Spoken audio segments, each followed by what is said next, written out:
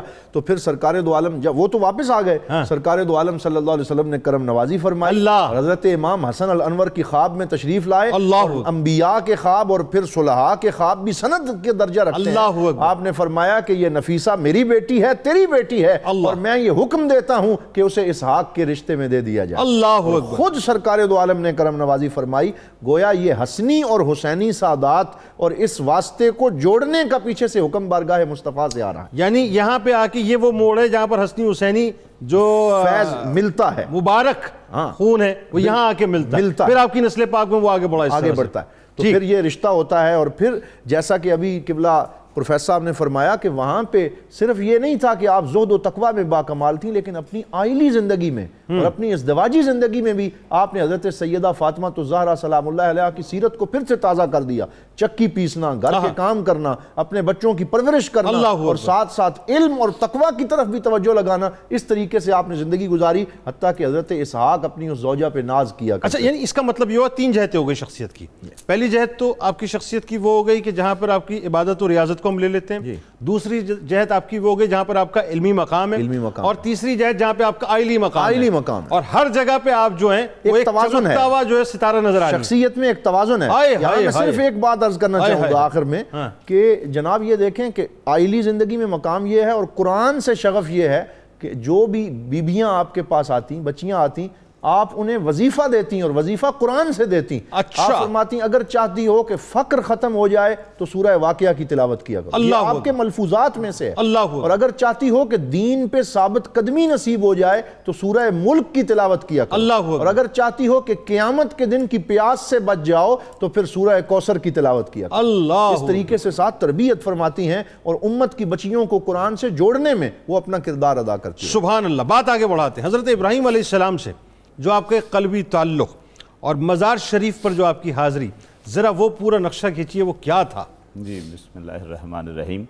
ابھی جو آپ نے جملہ کہا تھا, پہلے میں وہ بھی چھوٹا سا عرض کر دوں کہ یہ جو حضرت اسحاق جا کے حضور سید عالم صلی اللہ علیہ وسلم کی قبر انور پہ بات کرتے ہیں نا, وہاں ایک بڑا خاص جملہ وہ بولتے ہیں, حضور سے عرض کرتے ہیں, یا رسول اللہ انی اخطبہا لخیرہا و دینہا و عبادتہا, میں نے جو اس کو رشتے کا پیغام دیا ہے تو اس کی نیکی کی وجہ سے, اس کی عبادت کی وجہ سے, اس کی دینداری کی وجہ سے. مجھے اس کے باقی مال و دولت سے تو کوئی ثروت نہیں تھی اور کوئی اور خواہش نہیں تھی دنیاوی, میں تو صرف اس کی عبادت گزاری کی وجہ سے. وہ جو ان کی سیرت کے اندر عبادت گزاری ہے, خیر ہے, نیکی ہے, تقوی ہے. زینب بنت یحییٰ جو آپ کے بھائی یحییٰ کی بیٹی ہیں, وہ فرماتی ہیں کہ آپ کو قرآن مجید کے ساتھ اتنا شغف تھا کہ اکثر قرآن کی تلاوت کیا کرتی تھیں. حافظہ تو تھیں, 1 سال میں آپ نے حفظ کیا تھا, یعنی چھوٹی عمر میں ہی جب حفظ کیا تھا تو 1 سال کے اندر قرآن حفظ کر لیا تھا. حافظہ تھیں, قرآن کو اکثر پڑھا کرتی تھیں. اور قرآن پڑھنے کے بعد زینب بنت یحییٰ یہ کہتی ہیں کہ اکثر قرآن پڑھنے کے بعد یہ دعا کیا کرتی تھیں, اللہم یسر لی زیارت قبر خلیل کا ابراہیم علیہ السلام. اللہ, بڑا پیار تھا آپ کو ابراہیم علیہ السلام, ابراہیم علیہ السلام سے. پروردگارہ اپنے خلیل ابراہیم کی قبر کی زیارت میرے لیے آسان. اللہ اللہ اللہ. اتنی دل میں تڑپ تھی, ایک محبت تھی کہ مجھے ابراہیم علیہ السلام کی قبر انور کی زیارت نصیب ہو. پھر جب حج کرنے گئی ہیں اور حج کے بعد اپنے خامند کے ساتھ حضرت سیدنا ابراہیم علیہ السلام کے مرکز انور پر زیارت کا ان کو موقع ملتا ہے، پھوٹ پھوٹ کر رو پڑی، شام یہاں سے حج تو کر کے پھر چلے گئی نا وہاں، تو اب وہاں پر پھوٹ پھوٹ کر روئی ہیں، پہلے کھڑی تھیں، روتی رہیں اور پھر بیٹھ گئیں خشوع و خضوع کے عالم میں، اور پھر وہاں پر قرآن مجید کی ان آیات کا انتخاب کیا جن میں خالص حضرت ابراہیم علیہ السلام، سورہ ابراہیم کی تلاوت آپ وہاں فرمائیں، اللہ تعالیٰ کے مقامات پر جو حضرت ابراہیم علیہ السلام کے بارے میں آیات ہیں، ان ساری آیات کا آپ تلاوت کرتی رہیں۔ آپ خود فرماتی ہیں کہ دفعتاً میں نے محسوس کیا کہ گویا خلیل اللہ صلی اللہ علیہ السلام میرے سامنے تشریف، اللہ اکبر، ابراہیم علیہ السلام آپ نے محسوس کیا، فرماتی ہیں میں نے محسوس کیا کہ ابراہیم خلیل اللہ علیہ السلام میرے سامنے تشریف فرما ہے، اور آپ نے مجھے ایک پرجلال آواز میں آپ نے ارشاد فرمایا، میری بیٹی نفیسہ، تمہیں خوشخبری ہو کہ تم صالحات قانتات میں سے ہو، اللہ کی فرما بردار بندیوں میں سے ہو۔ اب یہاں پر جہاں خوشخبری دیتے ہیں تو ساتھ ہی کچھ نصیحتیں کرتے ہیں، جی آپ فرماتے ہیں کہ میں تمہیں نصیحت کرتا ہوں کہ تم سورہ مزمل کی تلاوت کیا کرو۔ اچھا، سیدہ نفیسہ دوسروں کو تو سورہ واقعہ پڑھنے کو کہہ رہی ہیں، لیکن حضرت ابراہیم علیہ السلام کی طرف سے ان کے لیے اور تھے نا مطالبات جن کو سورۃ واقعہ دی جا رہی، خود آپ کی طبیعت کے اندر جو مطالبہ ہے، حضرت ابراہیم علیہ السلام یہ وصیت کرتے ہیں کہ تم سورہ مزمل کی تلاوت کیا کرو، اس سے تمہیں عبادت کے طریقے کا پتہ چلے گا کہ عبادت کرنے کا انداز، کیونکہ یہ سورہ مزمل میں اللہ تعالیٰ نے حضور سید عالم صلی اللہ علیہ وسلم کی تربیت فرمائی ہے عبادت کی طرف، یا ایھا المزمل قم اللیل الا قلیلا نصفہ او انقص منہ قلیلا، تو وہ جو عبادت کے انداز قرآن نے سورہ مزمل میں حضور کو سکھائے ہیں، حضرت ابراہیم علیہ السلام ادھر اشارہ کر کے فرماتے ہیں سورہ مزمل کی تلاوت کیا کرو، اس سے تمہیں عبادت کے انداز آئیں گے۔ اب اس کے بعد جو خاص بات حضرت ابراہیم علیہ السلام ارشاد فرما رہے ہیں، میں یہ عرض کروں کہ یہاں پر ایک عام ہماری خواتین کے لیے ایک بڑا نکتہ ہے۔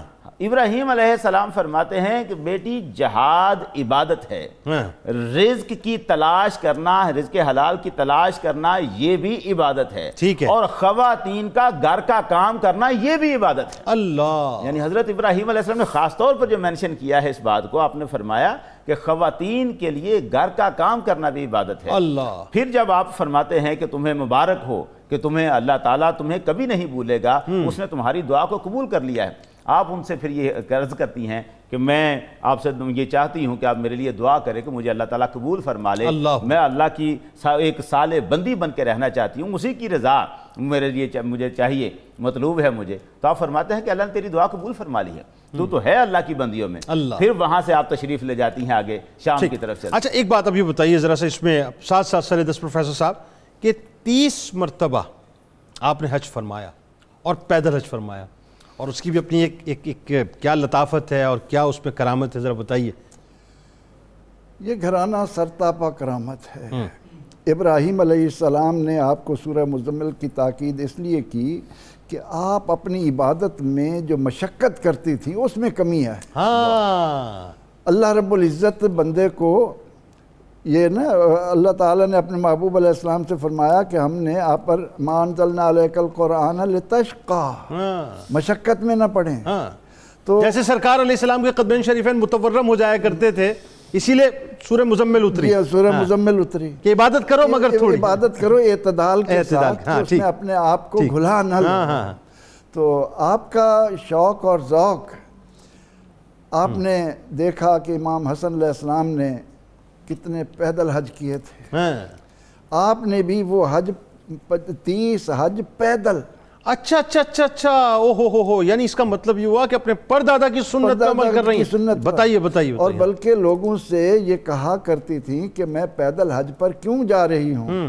میرے پردادا حضرت امام حسن علیہ السلام فرمایا کرتے تھے کہ کیا میں اپنے رب سے ملاقات کے لیے جاؤں اور سوار ہو کر جاؤں؟ اللہ اکبر۔ اس لیے آپ نے وہ سارے حج پیدل کر کے قیامت تک آنے والوں کو اس بات کی طرف بھی توجہ دلائی کہ اللہ کے گھر کا احترام بھی کبھی نہ اس میں رہنا چاہیے۔ تو زندگی میں 30 حج کرنا بھی ایک کمال ہے، ایک ایسی خاتون کا جو اللہ سے ایسی لو لگاتی ہے اور پیدل جاتی۔ یہاں پر علماء نے ایک اور بڑی خوبصورت بات لکھی ہے، وہ لکھتے ہیں کہ ایک دن آپ کے گھر میں عورتیں آئیں، اور ان عورتوں میں سے ایک نے کہا کہ حضرت آپ ہمارے ہاں تشریف لائی تھیں، آپ کا بہت بہت شکریہ۔ اس کے بعد وہ کچھ باتیں کرتی رہیں، ان میں سے ایک عورت نے کہا کہ آپ نے مجھے جو تعلیم دی تھی میں نے اس پر عمل کیا، اس کو آگے تک پہنچایا، آپ نے اس کو تاکید کی کہ اس کام کو جاری رکھنا، آگے پہنچاتے رہنا۔ جب وہ عورتیں چلی گئیں تو ایک شاگردہ نے مؤدبانہ عرض کی کہ حضرت وہ فرما رہی تھی کہ آپ ان کے گھر تشریف لے گئی تھی، میں تو آپ کے پاس تھی، آپ تو کبھی نہیں گئیں۔ تو آپ فرمانے لگیں کہ یہ جنات تھیں اور ان کے ہاں آنا جانا لگا رہتا ہے۔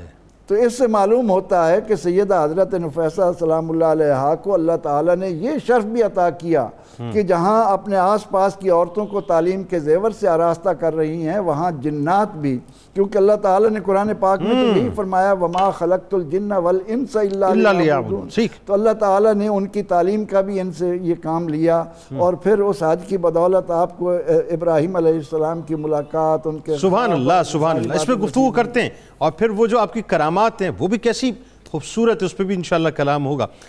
ایک کالر ہمارے ساتھ ہیں، ڈاکٹر شہباز صاحب لاہور سے، السلام علیکم۔ جی وعلیکم السلام، بہت مہربانی آپ کی جناب کہ آپ نے ٹائم دیا۔ ارے ڈاکٹر صاحب حکم کیجئے۔ سوال یہ کہ عصر کی جو اور عشاء کی پہلے 4 سنتیں غیر موقدہ، وہ کوئی جماعت کے ساتھ نماز ادا کرے تو وہی پڑھ سکتا ہے کہ جو اکیلا بھی پڑھے جماعت کے علاوہ بھی وہ بھی سنتے وہ پڑھ سکتا ہے؟ اچھا، غیر موقدہ جو ہے وہ اکیلا پڑھ سکتے ہیں کہ نہیں؟ بالکل آپ کو بتاتے ہیں جی، بہت شکریہ آپ نے ہمیں جوائن کیا۔ احمد حمید صاحب احمد پور شرقیہ سے ہمارے ساتھ ہیں، السلام علیکم۔ وعلیکم السلام سر، کیا حال ہے جنید بھائی؟ جی جناب، شکر خدا کا، آپ ٹھیک ہیں؟ الحمدللہ، رحمان اللہ کا فضل ہے، پیغمبر پاک علیہ السلام کی نگاہ کرم ہے۔ جناب فرمائیے۔ سر میرا سوال یہ ہے کہ حضرت نفیسہ سے حضرت عبداللہ شاہ غازی علیہ السلام جو کراچی والے ہیں ان کا کس واسطے سے تعلق بنتا ہے؟ کیونکہ وہ بھی اسی اولاد سے ہیں۔ اچھا ٹھیک ہے، بالکل صحیح ہے۔ 98 میں آپ کی پیدائش ہوئی مدینہ پاک میں، حضرت عبداللہ شاہ غازی رحمۃ اللہ علیہ کی اب یہ پوچھتے ہیں علماء کرام سے اس حوالے سے۔ ٹھیک، آپ کا بہت شکریہ، آپ نے ہمیں جوائن کیا۔ کوئی تعلق، کوئی ریلیشن ہے اس حوالے سے؟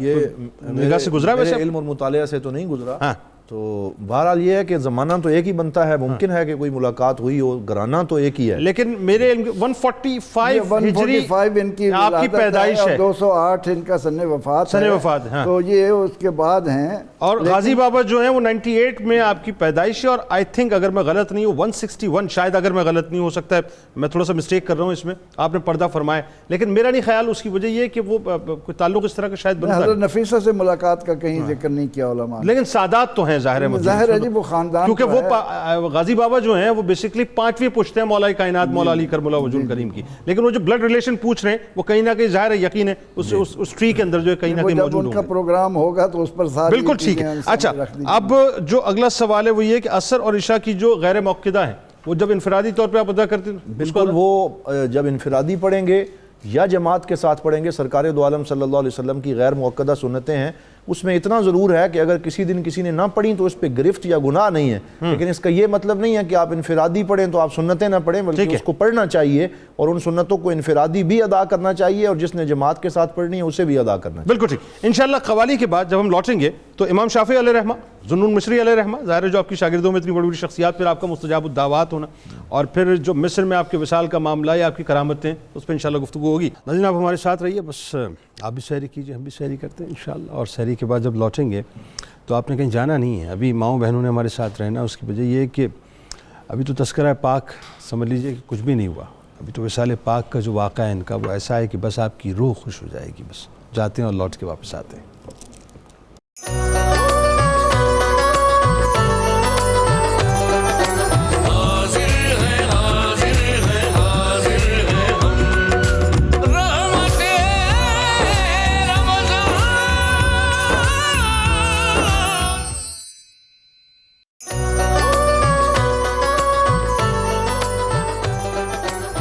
ایک بار پھر ناظرین میں آپ کو خوش آمدید کہتا ہوں۔ رحمت رمضان کی خصوصی براہ راست شریعت میں سحر کا موقع ہے، اور حضرت نفیسہ سلام اللہ علیہا کا تذکرہ پاک ہے۔ کیا خوبصورت تذکرہ پاک ہے ناظرین، جید علماء کرام موجود ہیں۔ اب وہ منزل ہے کہ جہاں پہ آپ لوگوں کو یہ بتائیے کہ امام شافعی علیہ رحمہ جیسی شخصیت اور ذوالنون مصری علیہ رحمہ جیسی شخصیت آپ کے شاگردوں میں، آپ کو مستجاب الدعوات کہیں، اور پھر امام شافعی علیہ رحمہ کا جو وصال پاک کا معاملہ ہے، ذرا اس بارے میں پلیز۔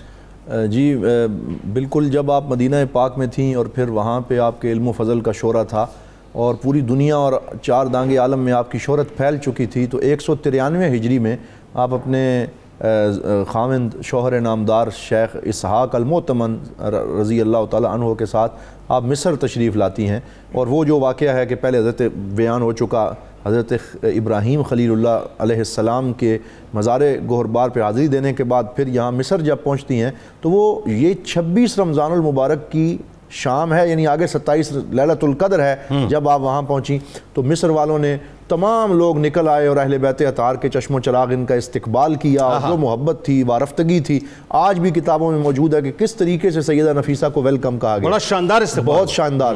تو وہاں پہ ایک ام ہانی نام کا یہ گھر ہے جو اہل بیت اطہار کے خادم ہیں، وہاں آپ رکتی ہیں، ایک دو اور گھروں میں رکتی ہیں ابتدائی دنوں میں، تو اتنا رش ہو جاتا ہے، اتنی بھیڑ ہو جاتی ہے، کچھ سوال کرنے والے ہیں، کچھ زیارت کرنے والے ہیں، کچھ اکتساب فیض کرنے والے ہیں، تو آپ نے یہ دیکھا کہ میری جو عبادت، زہد و تقوی اور قرآن کی تعلیم کی معمولات تھی وہ ڈسٹرب ہو رہی ہیں، تو آپ نے کہا کہ میں مدینہ پاک واپس جانے کا ارادہ کرتی ہوں۔ لیکن وہ اہل مصر جو خوش تھے اور جن کی خوشی جو ہے اس کا کوئی حد و حساب نہیں تھا، انہوں نے کہا نہیں، ہم آپ کو اب جانے نہیں دیں گے، اب مصر ہی جو ہے آپ کرم نوازی فرمائیں۔ اور پھر ابھی وہ فیصلہ نہیں کر پا رہی تھی کہ بار بار رسول اللہ صلی اللہ علیہ وسلم دستگیری فرماتے ہیں، سرکار خواب میں تشریف لائے اور آپ نے فرمایا کہ مصر میں ہی میں دیکھ رہا ہوں اور میں حکم دے رہا ہوں کہ آپ یہیں جلوہ گر ہو جائیں اور مصر والوں کو میرا فیض تقسیم کریں۔ سبحان اللہ۔ تو پھر آپ وہاں رہ گئیں، لیکن وہ جو ایک مسئلہ تھا کہ رش اور بھیڑ، تو جو مصر کا حاکم تھا وہ بھی اہل بیت سے محبت رکھنے والا تھا، اس نے آپ کے لیے گھر مخصوص کر دیا اور 2 دن ہفتے میں ملاقات اور زیارت کے لیے کر دیے کہ اس کے علاوہ ان کو ڈسٹرب نہ کیا جائے اور یہ اپنی عبادت اور تقوی۔ تو وہاں پر پھر حضرت سیدنا امام شافعی یہ 193 ہجری میں پہنچی، 198 ہجری میں عراق سے حضرت امام شافعی مصر پہنچے، تو وہاں پہ شروع میں ان کو ایک اپوزیشن کا سامنا ہوا، تو اس وقت سیدہ نفیسہ سلام اللہ علیہا نے ان کو بہت زیادہ آسرا اور سہارا دیا اور ان کی علمی سرپرستی فرمائی۔ بلکہ یہ مشہور ہے کہ حضرت امام شافعی اپنے گھر سے فسطاط کی جامع مسجد میں جب درس حدیث اور درس فقہ دینے کے لیے نکلتے تھے تو آتے جاتے ہوئے راستے میں پہلے حاضری حضرت سیدہ نفیسہ کی، سبحان اللہ، اور جب بیمار ہوتے تو آپ دعا کے لیے فوراً میں وہ عرض کرنے لگا ہوں، وہاں پہ حاضری دیتے، لوگ ان سے پوچھتے کہ مسجد میں آپ سکھانے جاتے ہیں تو ان خاتون کے پاس کیا لینے جاتے ہیں؟ تو آپ فرماتے وہاں جو سکھانے جاتا ہوں وہ یہاں سیکھنے لینے جاتا ہوں۔ سبحان اللہ، سبحان اللہ۔ یعنی حضرت امام شافعی اور تمام جو ہمارے ائمہ ہیں انہوں نے اہل بیت سے فیض لیا۔ پھر جب آپ بیمار ہوتے تو پانی بھیجتے دم کروانے کے لیے، تو آپ دم کر دیتی تو وہ فوراً شفا یاب ہو جاتے۔ آخری دفعہ یہ ہوا کہ آپ نے جب پانی بھیجا تو فرمایا متعہ اللہ بالنظر الی وجہہ الکریم، کہ میں دعا کرتی ہوں اللہ تعالیٰ امام شافعی کو اپنے جلوے کی زیارت عطا فرمائے۔ تو اس وقت آپ کا وصال ہوتا ہے اور پھر آپ کے جنازے میں حضرت سیدہ نفیسہ سلام اللہ علیہا خود تشریف لاتی ہیں اور آواز آتی ہے ہاتف غیبی سے کہ اے لوگو، تمہاری بخشش و مغفرت امام شافعی کی وجہ سے ہو گئی اور امام شافعی کی مغفرت سیدہ نفیسہ کی وجہ سے۔ سبحان اللہ، سبحان اللہ، پورا واقعہ۔ اچھا، اس میں ایک واقعہ یہ بھی ملتا ہے نا کہ چونکہ آپ بہت زیادہ نحیف ہو گئی تھی روزے رکھنے کی وجہ سے، تو آپ کا جنازہ مبارک آپ کے گھر پہ لایا گیا، پھر آپ نے پردے میں جو ہے وہ جنازہ ادا کیا اور آپ کی دعا سے پھر یہ برکت سے سارا معاملہ ہوا۔ بالکل ٹھیک، بالکل ٹھیک۔ اچھا جی، بات آگے بڑھاتے ہیں۔ آپ کی کرامات، میں پڑھ رہا تھا کہ 150 کے قریب کرامات آپ کی جو لکھی گئی ہیں، لیکن اس میں سے چند ایک مختصر وقت میں جی مختصر طور پہ بیان کرتا ہوں۔ آپ نے جس گھر میں قیام فرما تھی مصر میں، ام ہانی کے گھر میں، تو آپ کے پڑوس میں ہی ایک یہودی خاندان بستا تھا۔ ان کی ایک بیٹی تھی جو ذہنی طور پر بھی تھوڑی معذور تھی اور جسمانی طور پر بھی معذور تھی، اپاہج۔ ایک دفعہ انہیں کہیں جانا تھا تو انہوں نے اپنی بیٹی کو گھر میں اکیلے چھوڑنا مناسب نہ سمجھا اور ان کو سیدہ نفیسہ سلام اللہ علیہا کی خدمت میں درخواست کی کہ آپ ذرا اس کے ہم چاہتے ہیں کہ یہ آپ کے پاس رہے۔ وہ بیٹی آپ کے پاس رہی۔ ظہر کی نماز کے وقت آپ وضو فرما رہی تھیں اور بیٹی آپ کے قریب بیٹھی آپ کے وضو کو دیکھ رہی۔ اب اس میں 3 روایتیں ہیں۔ ایک روایت تو یہ کہتی ہے کہ وضو کرتے ہوئے آپ کے پانی کے کچھ چھینٹے اس کے اوپر پڑ گئے تھے، اور دوسری روایت یہ کہتی ہے کہ وضو کرتے ہوئے جو پانی آپ کا بہا تھا تو کسی طرح وہ بچی پھسلی اور اس پانی پہ گری ہے۔ تو دونوں صورتوں میں دونوں صورتوں میں پانی لگتے ہی اس کے جسم کے ساتھ اس کے جسم کی وہ جو فالج تھا وہ ختم ہو گیا.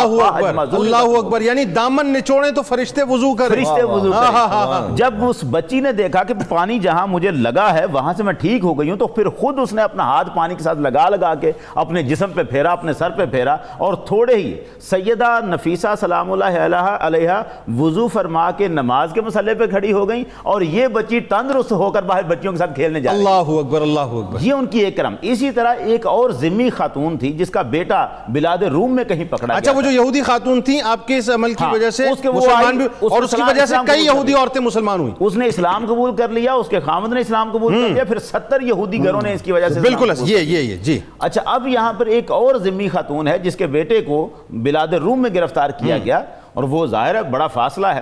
وہ آئی آپ کے پاس دعا کروانے کے لیے, آپ نے اس کے لیے دعا فرمائی. رات ہوئی تو اس کے گھر کا دروازہ کھٹکھٹایا گیا. جب وہ دروازہ کھلا تو بیٹا باہر کھڑا تھا. اب بیٹے کو اتنی جلدی گھر میں پا کر بڑا وہ خوش ہوئیں. بیٹا اندر بٹھایا, پوچھا اسے کہ تم اتنی جلدی کیسے رہا ہو کے آ گئے؟ اس نے کہا مجھے کچھ پتا نہیں, میں صرف اتنا جانتا ہوں, لم اشعر, مجھے کچھ اور نہیں پتا, الا وید قد وقعت علی القید الذی کان فی رجلی, میں نے صرف اتنا دیکھا کہ میرے پیروں میں جو زنجیر پڑی ہوئی تھی ایک ہاتھ آیا ہے اس زنجیر پر, اور ایک آواز آئی ہے, کوئی کہنے والا کہہ رہا تھا اس کو آزاد کر دو. قد شفعت فیہ نفیسہ بنت الحسن, اس کے بارے میں نفیسہ بنت حسن نے شفاعت کر دی ہے, اسے آزاد کر دیا جائے. اور اس کے بعد پھر مجھے کچھ خبر نہیں, لم اشعر, مجھے کوئی خبر نہیں ہے, لیکن میں نے اپنے آپ کو اپنے گھر کے دروازے کے سامنے کھڑا ہوا دیکھا. تو یہ سیدہ نفیسہ سلام اللہ علیہا کی کرامات کا سلسلہ تو طویل ہے. سبحان اللہ, سبحان اللہ. پروفیسر صاحب, آپ کا وصال پاک اور کیا سرکار علیہ السلام کی نظر کرم ذرا بتائیے.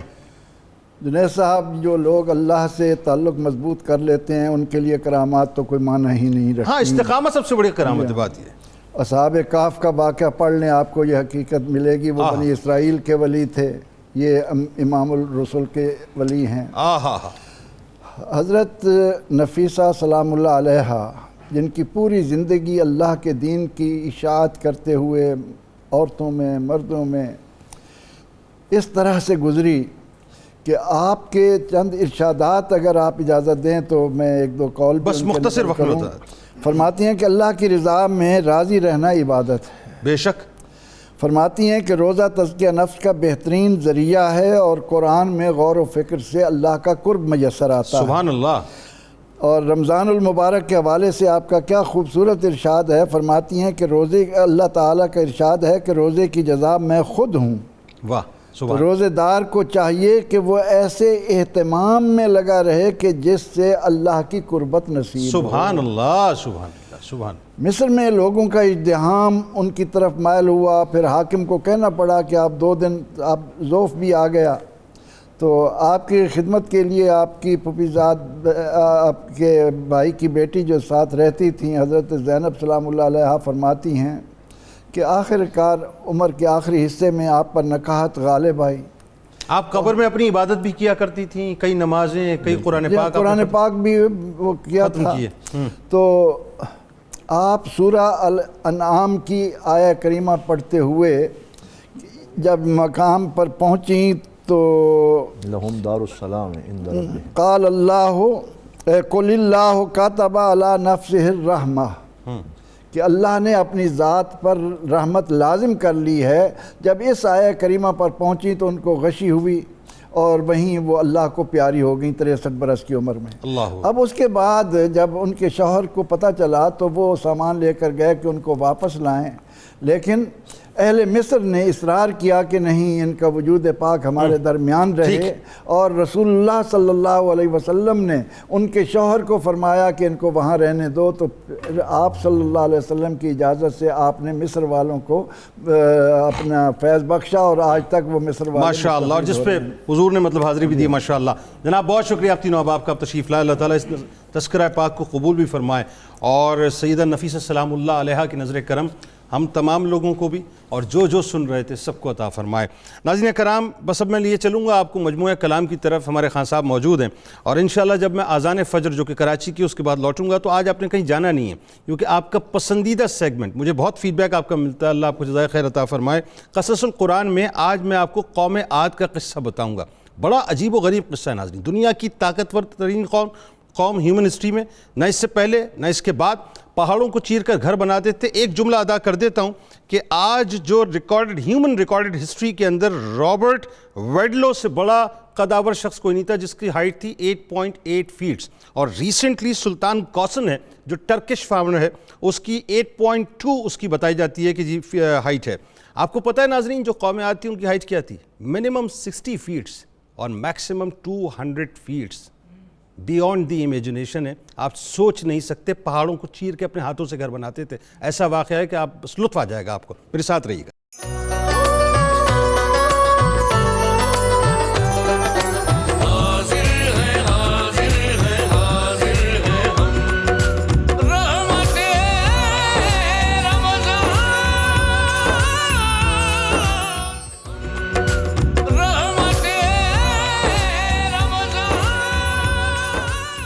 ایک بار پھر ناظرین میں آپ کو خوش آمدید کہتا ہوں، اور سیگمنٹ آپ کا پسندیدہ قصص القرآن، اور آج ہم تذکرہ کریں گے قوم عاد کا، جن کی ہدایت کے لیے حضرت ہود علیہ السلام کو بھیجا گیا۔ ناظرین تھوڑا میں تمیداً آپ کو سمجھا دوں کہ یہ واقعہ کیوں اتنا اہم ہے کہ آج جو سپر پاورز ہیں دنیا کی، جن کو اپنے سپریم ہونے پہ بڑا ناز ہے، ایک نظر آنے والے وائرس کے ذریعے سے اللہ تعالیٰ نے ان کو ان کی اوقات بتا دی کہ بیسکلی اوقات کیا ہے۔ یہ جو قوم عاد کے لوگ تھے، ان کو بھی اپنے سپریم ہونے کا یا سپر پاور ہونے کا بڑا ناز تھا۔ اب آپ یوں سمجھ لیجئے کہ آج جو ہیومن ریکارڈڈ ہسٹری ہے اس میں جو ٹالسٹ مین ہے وہ 8.8 فیٹس اس کی ہائٹ بنتی ہے۔ رابرٹ ویڈلو اس کا نام ہے، امریکہ سے اس کا تعلق ہے، اور اس وقت ریسنٹلی جو ٹالسٹ مین ہے اس کا نام ہے سلطان کوسن، اور وہ ایک ٹرکش فارمر ہے، اور اس کی جو ہائٹ ہے وہ 8.28 سم تھنگ اس کی فیٹس بنتی ہے۔ تو یہ میں آپ کو اس لیے بتا رہا ہوں کہ وہ جو لوگ تھے قوم عاد والے، ان کی جو منیمم ہائٹ تھی ناظرین وہ 60 فیٹس بتائی جاتی ہے روایات میں، اور جو ٹالسٹ ان کے یہاں جو ہائٹ تھی وہ تقریباً 200 فیٹس کے مطابق تھی۔ یعنی اگر آپ کو میں آسان الفاظ میں سمجھاؤں تو 60 فیٹس کا مطلب تقریباً یہ ہو گیا کہ اگر آپ 4 منزلہ بلڈنگ دیکھیں تو تقریباً اس کی ہائٹ 60 فیٹس بنتی ہے۔ یا یوں سمجھ لیجئے کہ ایک کھجور کا جو درخت ہوتا ہے، اس جو ٹالسٹ اگر مطلب آپ دیکھیں کوئی کھجور کا درخت آپ کو نظر آئے تو تقریباً وہ 60 فیٹس کا ہوتا ہے۔ تو ان کے میکسیمم ہائٹ 200 فیٹس تھی اور منیمم 60 فیٹس تھی۔ آپ کو کلیئر ہو گیا؟ اچھا جی، اب آغاز کرتے ہیں اس کا۔ قوم عاد بیسکلی ناظرین مقام احقاف میں رہتی تھی، جو عمان اور حضر موت کے درمیان ایک بڑا ریگستان ہے۔ اچھا تھوڑا سا میں آپ کو یہ بھی سمجھا دوں، اگر آپ گوگل پہ جا کے سرچ کریں تو سعودی عرب کا جو ایسٹ ہے یہ ایکچولی عمان بنتا ہے، اور عمان یوں سمجھ لیجئے کہ عمان کا جو نارتھ سائڈ ہے یہ حضر موت بنتا ہے، یہ عربین جو سی ہے اس کا ویسٹ بنتا ہے، اور اگر آپ خلیج فارس سے اس کو دیکھیں گے تو اس کا ساؤتھ بنتا ہے۔ یہ بیسکلی وہ ایریا ہے جہاں پر آج بھی ان کے جو گھر ہیں وہ وہاں پر آپ کو نظر آئیں گے، اور گوگل پہ اس وقت آپ کو سارے، بلکہ آپ کو اسکرین پہ اس وقت نظر آ رہے ہوں گے۔ بہرحال تو ان کے جو مورث اعلیٰ تھا ناظرین، اس کا نام عاد بن اوس بن ارم بن سام بن نوح ہے۔ پوری قوم کے لوگ ان کے مورث اعلیٰ کے نام سے پکارے جاتے تھے۔ یہ لوگ بت پرست اور بہت ہی بد اعمال اور بد کردار قسم کے لوگ تھے۔ اللہ تعالیٰ نے اپنے پیغمبر حضرت ہود علیہ السلام کو ان لوگوں کی ہدایت کے لیے بھیجا، مگر اس قوم نے اپنے تکبر اور سرکشی کی وجہ سے حضرت ہود علیہ السلام کو جھٹلا دیا اور اپنے کفر پر مکمل طور پر اڑے رہے۔ حضرت ہود علیہ السلام بار بار ان سرکشوں کو عذاب الہی سے ڈراتے رہے، مگر اس فتنہ پرور قوم نے نہایت ہی بے باکی اور گستاخی کے ساتھ اپنے نبی سے یہ کہہ دیا، یعنی وہ کہنے لگے کیا تم ہمارے پاس اس لیے آئے ہو کہ ہم صرف ایک اللہ کی عبادت کریں اور ان سب خداؤں کو چھوڑ دیں جن کی پرستش ہمارے باپ دادا کیا کرتے تھے؟ سو تم ہمارے پاس وہ عذاب لے آؤ جس کی تم ہمیں وعید سناتے ہو، اگر تم لوگ سچے ہو۔ اب ناظرین یہ تھا ایک اوپن چیلنج اس قوم کی طرف سے جو کہ حضرت ہود علیہ السلام کو دیا گیا یا قدرت کو دیا گیا۔ آخر عذاب الہی کی جھلکیاں شروع ہو گئیں۔ 3 سال تک بارش نہیں ہوئی اور ہر طرف قحط سالی، خشک سالی کا دورہ ہو گیا، یہاں تک لوگ اناج کے لیے بھی، یعنی دانوں کے لیے بھی اناج کے وہ ترسنے لگے۔ عالم یہ ہو گیا کہ جانوروں کو کھا گئے، پتوں کو کھا گئے، نباتات کو سب کچھ کھا گئے۔ آپ کو میں ایک کمال بات بتاؤں ناظرین، میں نے آپ کو جو کھجور کی ٹری کی مثال دی، جو بڑے سے بڑا وہاں پر درخت ہوتا تھا، ان کے قد کا عالم یہ ہوتا تھا کہ ایک آدمی درخت کو، بڑے سے اونچے اور مضبوط ترین درخت کو جس کی جڑیں اندر ہوتی تھیں، اس کو اپنے ہاتھ سے اکھاڑ لیا کرتا تھا۔ اتنی طاقت تھی، اور اتنی طاقت ان کو دی تھی کہ یہ پہاڑوں کو چیر کر گھر بنایا کرتے تھے۔ جسٹ امیجن ناظرین، ہائی ٹیک دور ہے، ٹیکنالوجی کا دور ہے، مشینز کی ضرورت ہوتی ہے، ہم تصور نہیں کر سکتے، لیکن ان کے گھروں کے بارے میں جو آپ کو اس وقت دکھائے جائیں گے اسکرین پہ، آپ انگشت بدندہ رہ جائیں گے۔ وہ اپنے ہاتھوں سے پہاڑوں کو چیر کر گھر بنایا کرتے تھے اور وہاں کیٹیگریز تھیں، یعنی جو لوور کلاس ہے وہ چھوٹا گھر بناتی تھی، جو اپر کلاس کے لوگ ہیں وہ بہت ہی حسین پہاڑوں کے اندر گھر بنایا کرتے تھے۔ بہرحال اس زمانے کا دستور تھا کہ جب کوئی بلا اور مصیبت آتی تھی تو لوگ مکہ معظمہ جا کر خانہ کعبہ میں دعائیں مانگا کرتے تھے تو بلائیں ٹل جاتی تھیں۔ چنانچہ ایک جماعت مکہ معظمہ گئی، اس جماعت میں مرثد بن سعد نامی ایک شخص بھی تھا جو مومن تھا مگر ایمان کو قوم سے چھپائے ہوئے تھا۔ جب ان لوگوں نے مکہ معظمہ میں دعا شروع کی تو مرثد بن سعد کا ایمانی جذبہ بیدار ہو گیا۔ ایمان تو ظاہر ناظرین بیدار ہونے کے لیے ہوتا ہے۔ اس نے تڑپ کر کہا کہ اے میری قوم، تم لاکھ دعائیں مانگو مگر خدا کی قسم اس وقت تک پانی نہیں برسے گا جب تک تم لوگ اپنے نبی حضرت ہود علیہ السلام پر ایمان نہ لاؤ گے۔ حضرت مرثد بن سعد نے اپنا ایمان ظاہر کر دیا تو قوم عاد کے شریروں نے انہیں مار پیٹ کے الگ کر دیا اور دعائیں مانگنے لگے۔ اس وقت اللہ تعالیٰ نے 3 بدلیاں بھیجیں، ایک سفید رنگ کی، ایک سرخ رنگ کی اور ایک سیاہ رنگ کی، اور آسمان سے ایک آواز آئی کہ اے قوم عاد، تم لوگ اپنی قوم کے لیے ان تینوں بدلیوں میں سے ایک بدلی کو پسند کر لو۔ ان لوگوں نے کالی بدلی کو پسند کر لیا اور یہ لوگ اس خیال میں مگن تھے کہ یہ کالی بدلی خوب زیادہ بارش برسائے گی۔ چنانچہ وہ ابر سیاہ قوم عاد کی آبادیوں پر چل پڑا۔ قوم عاد کے لوگ کالی بدلی کو دیکھ کر بے انتہا خوش ہو گئے۔ حضرت ہود علیہ السلام نے فرمایا اے میری قوم، دیکھ لو عذاب الہی ابر کی صورت میں تمہاری طرف بڑھا۔ یعنی وہ آخر میں بھی تنبیہ کر رہے تھے، لیکن چونکہ ان کو زام تھا، تکبر تھا اپنی طاقت پہ، مگر چونکہ وہ قوم گستاخ ہو چکی تھی لہٰذا لوگوں نے اپنے نبی کو جھٹلا دیا اور کہا کہاں کا عذاب اور کیسا عذاب۔ جیسے آج بھی بہت سے لوگ کہتے ہیں نا کہ معاذ اللہ کہاں سے عذاب آئے گا، کیسا آئے گا، یا کہاں سے آزمائش ہوگی، لگ پتہ جاتا ہے جب اللہ تبارک و تعالیٰ گرفت کرتا اور تنابے کھینچتا ہے۔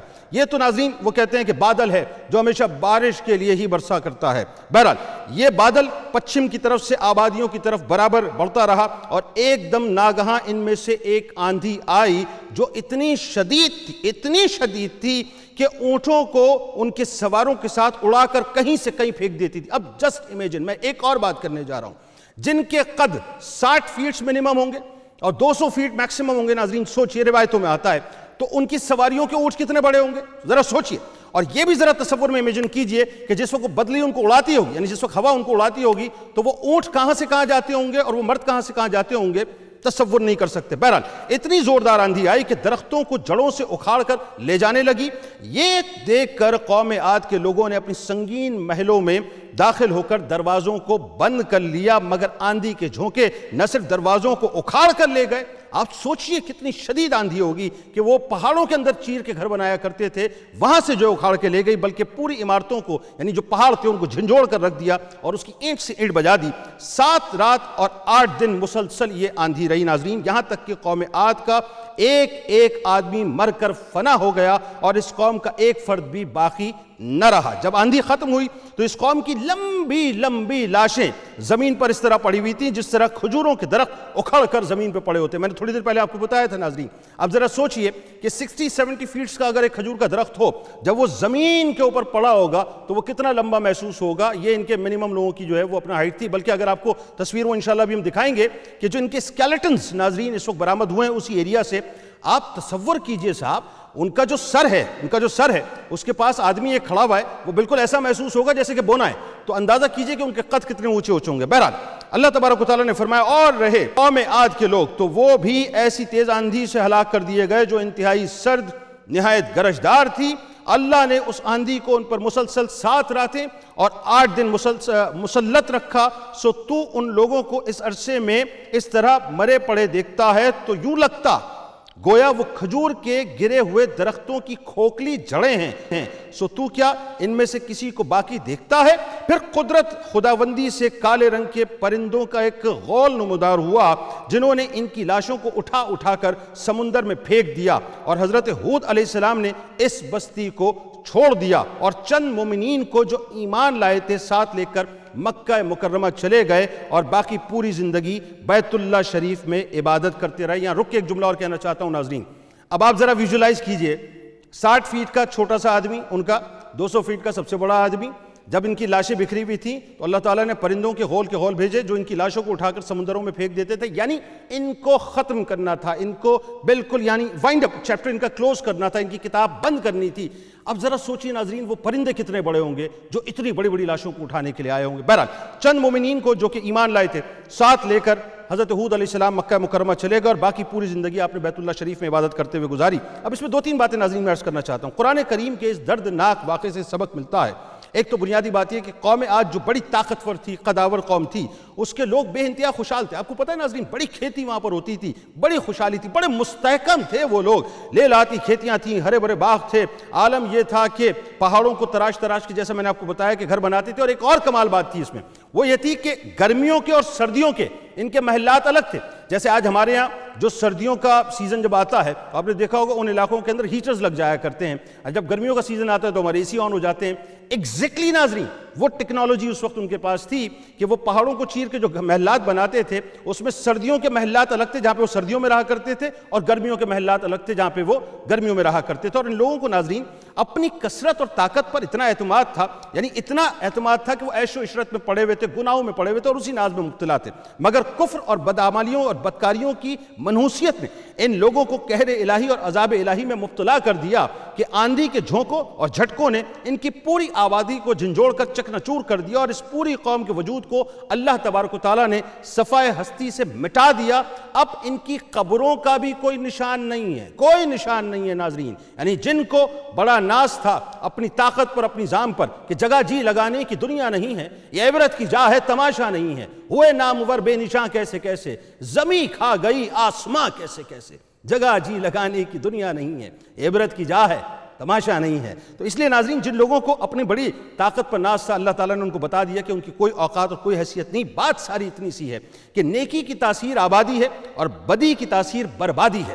قرآن مجید میں یوں بیان کیا گیا کہ بہت سی بستیاں اپنی بدکاریوں اور بدعمالیوں کی وجہ سے ہلاک و برباد کر دی گئیں. اور ایک اور مقام پر یوں فرمایا گیا کہ اگر ان بستیوں کے باشندے ایمان لے آتے اور تقوی اختیار کرتے تو ہم ان پر آسمان اور زمین سے برکتیں کھول دیتے، لیکن انہوں نے حق کو جھٹلایا، سو ہم نے انہیں ان اعمال بد کے باعث جو وہ انجام دیتے تھے عذاب کی گرفت میں لے لیا، یعنی پکڑ لیا.